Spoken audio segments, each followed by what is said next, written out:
Ladies and gentlemen, the President of the United States and Mrs. Reagan.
Ladies and gentlemen, the national anthems of the Republic of India and the United States.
Prime Minister Gandhi, Nancy and I are delighted to welcome you to the White House.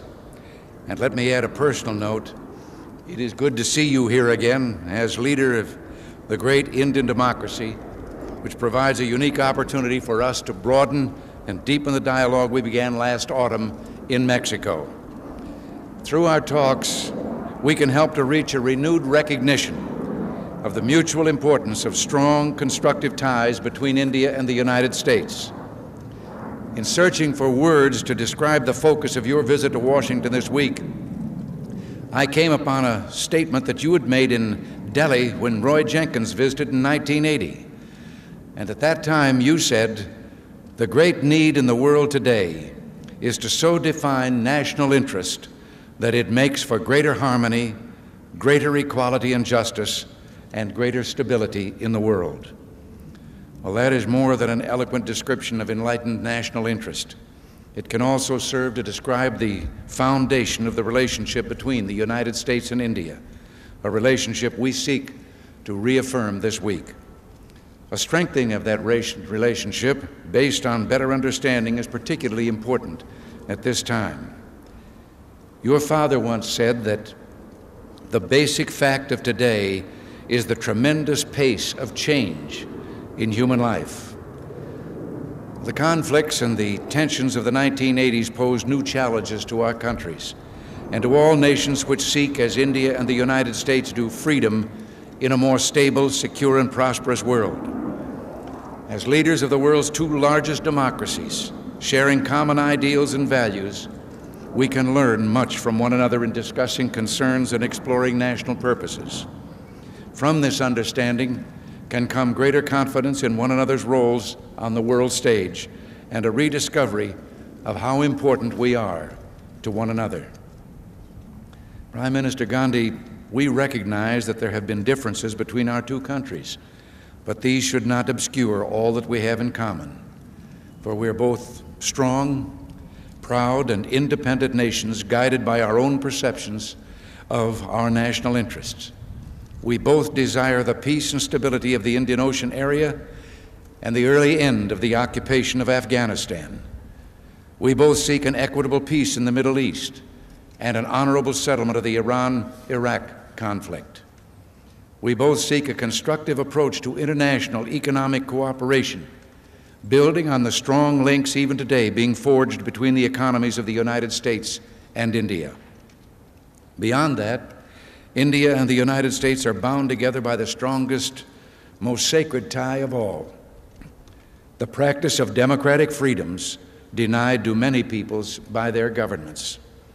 My devout hope is that during this visit, we can weave together all these threads of common interest into a new and better understanding between our two countries. Welcome to the United States.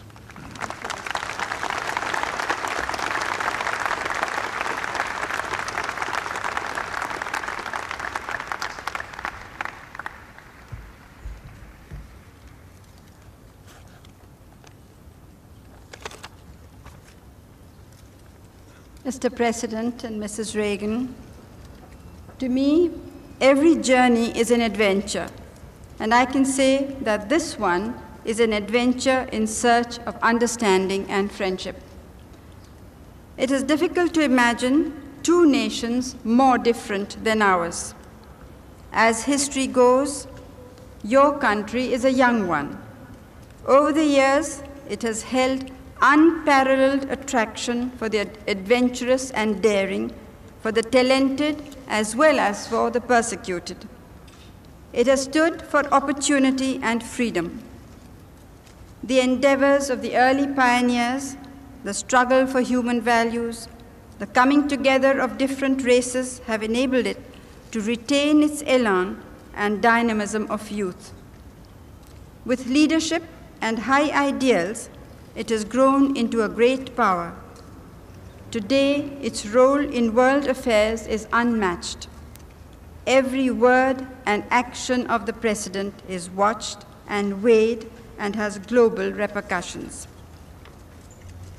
India is an ancient country, and history weighs heavily on us. The character of its people is formed by the palimpsest of its varied experiences. The circumstances of its present development are shadowed by its years of colonialism and exploitation. Yet, our ancient philosophy has withstood all onslaughts, absorbing newcomers, adapting ideas and cultures. We have developed endurance and resilience.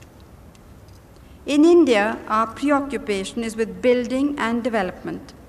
Our problem is not to influence others, but to consolidate our political and economic independence. We believe in freedom with a passion that only those who have been denied it can understand. We believe in equality because many in our country were so long deprived of it. We believe in the worth of the human being, for that is the foundation of our democracy and our work for development. That is the framework of our national programs. We have no global interests, but we are deeply interested in the world and its affairs. Yet, we cannot get involved in power groupings.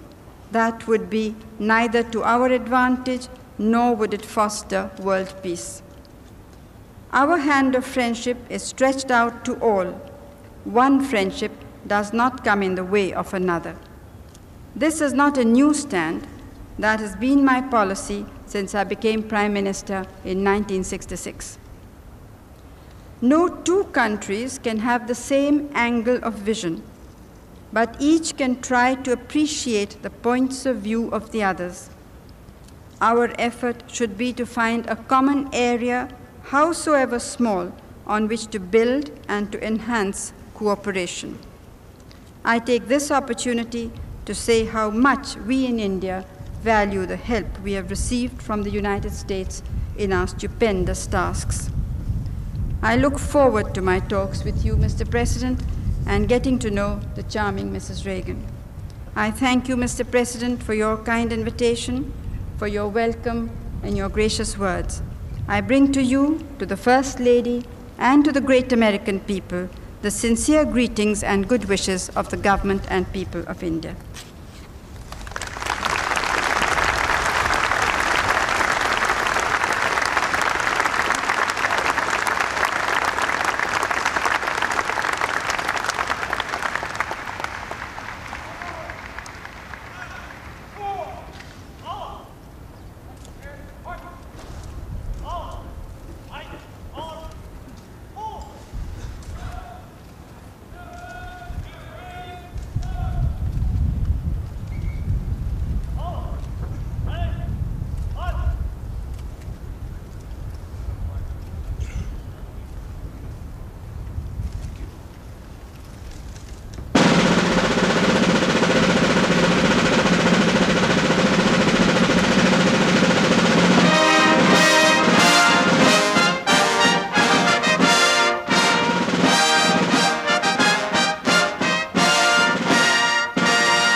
Post your comments below, and if you like this video, please give a thumbs up and follow us on social networks and subscribe to our channel. And thanks for watching. This is WC Daily. Think big, think different. Bye.